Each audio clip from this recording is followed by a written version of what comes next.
this is the second anti-differentiation video we're going to look at, and now we're going to be looking at how we do the antiderivative or anti-differentiation of exponential functions. You'll also see that I'm going to start using the word integral or indefinite integral, because when we derive, we get the derivative. When we anti-differentiate, we get the antiderivative or the indefinite integral.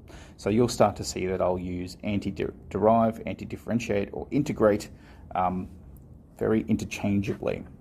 All right, let's have a look at this first little derivative example here. We need to know how the derivative works so that we can know how the integral works.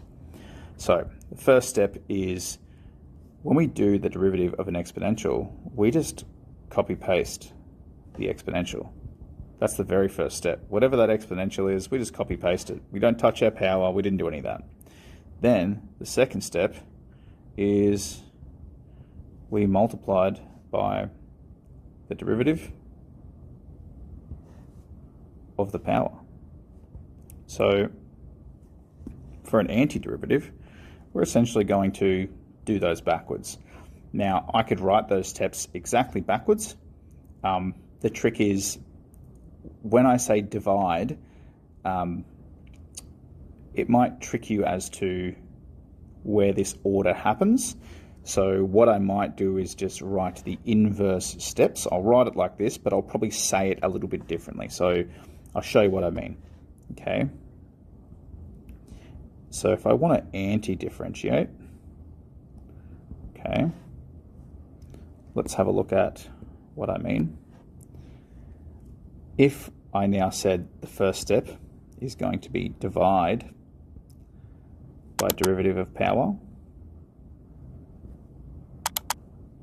notice I didn't say new power. It's because we don't touch the power on those exponentials. Then the second step is, well, we're still going to copy paste the exponential. So wherever it is, we're just going to chuck it back in exactly the same. So let's now do an example of us doing the same thing as we did in the previous video. We're going to take this derivative and we're going to go backwards. So the integral of 3e to the 3x with respect to x. Okay, so for me to get back to my original equation, divide by the derivative of the new power. Oh, okay, so this is why I was unsure whether we should write it in this order. Divide by the derivative of the new power. Then we just copy paste that whole exponential back in. So that whole exponential here was 3e to the 3x. So I'm just going to put the whole thing back in there. 3e to the 3x. Now I can cancel out. This 3 and this 3 go away.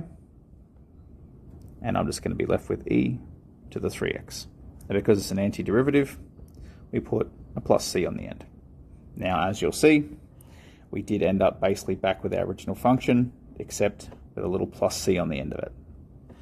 Now, that step of writing that divide by 3 first might be a little bit tricky.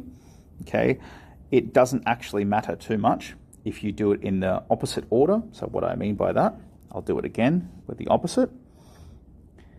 I'm going to copy paste the exponential. Now I'm going to divide by the derivative of the power. Okay, it still works the same. You're still going to cancel out those 3's. Still going to get a plus c on the end. Okay, it's just whichever one you honestly prefer. It doesn't matter. Let's get into some examples.